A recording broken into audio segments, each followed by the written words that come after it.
जिसके कान हो वो सुन ले, जिसकी आंखें हों वो देख ले। मेरा नाम जिन्हा हुसैन है। मैं यूनाइटेड किंगडम के हॉन्सलो में रहती हूँ। मेरा जन्म पाकिस्तान में हुआ था, लेकिन मैंने अपनी पूरी ज़िंदगी यूनाइटेड किंगडम में ही गुजारी है। मेरा जन्म एक बहुत ही कट्टर मुस्लिम परिवार में हुआ था।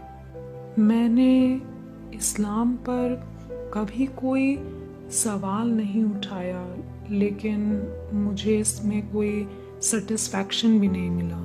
मैं इस्लाम में इतनी गहराई में उतर चुकी थी कि अगर कोई गैर मुस्लिम व्यक्ति मेरे साथ 5 मिनट बैठे तो वो मुस्लिम बन जाए। मैं थैलेसीमिया ट्रेट के साथ पैदा हुई थी, जो एक जन्मजात बीमारी है।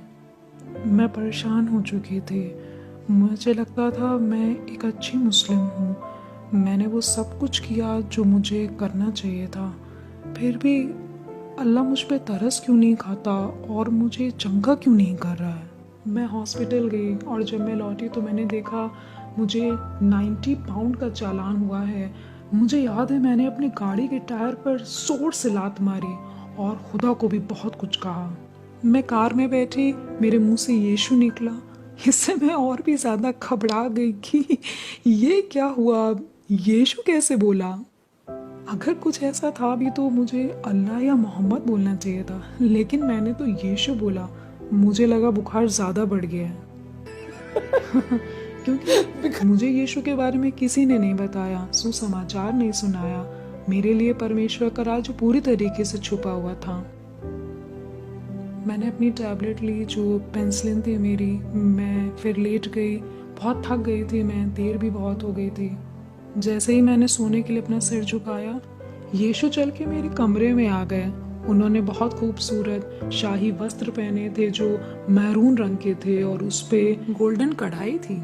मुझे याद है मैंने ये बात अपने ब्रदर इन लॉ को बताई तो उन्होंने मुझसे कहा तुमने ज़रूर कोई यीशु की मूवी देखी होगी। और मैंने सोचा मैंने यीशु की मूवी कभी नहीं देखी। मुसलमान होने पर हम सोच भी नहीं सकते किसी प्रॉफिट की मूवी देखना, ये तो बेइज्जती हुई।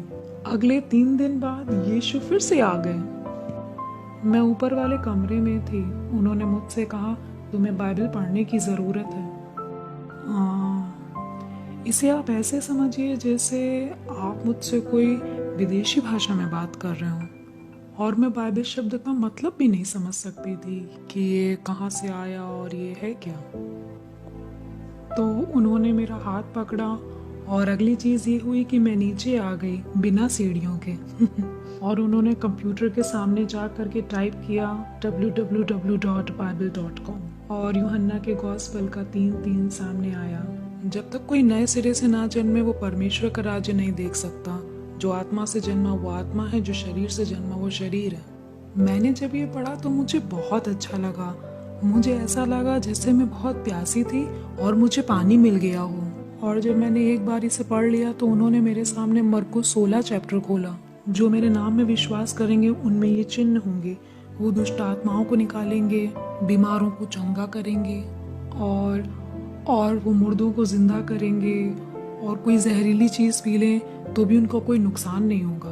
वो मेरे बराबर में खड़े हुए थे और मैंने उनसे कहा मैंने ऐसे लोगों को कभी नहीं देखा, कहाँ हैं ये लोग, क्या ऐसे लोग सचमुच होते हैं? उन्होंने कहा हाँ। मैंने कहा स्वर्ग में ही होते होंगे। और उन्होंने लगातार आना शुरू किया।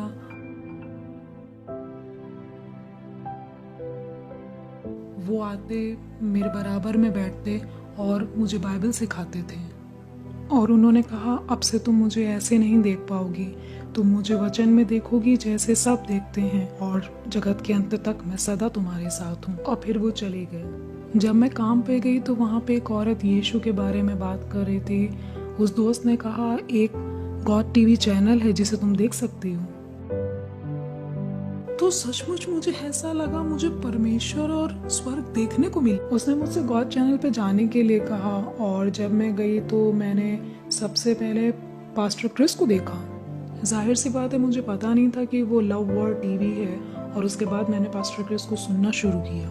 मुझे बस इतना पता था कि जो मुझे यीशु ने सिखाया वो पास्टर क्रिस भी सिखा रहे थे। तब प्रभु ने कहा यही तुम्हारे पास्टर हैं। तब मैंने चर्च ढूंढना शुरू किया और 2004 में मुझे हॉन्सलो में ही चर्च मिल गया और तब से ही मैं मसीह के राज्य में हूँ। जाहिर सी बात है, इससे परिवार तो खुश हुआ नहीं, बड़ा सताव भी हुआ, लेकिन परमेश्वर ने कहा है सबसे प्यार करना है।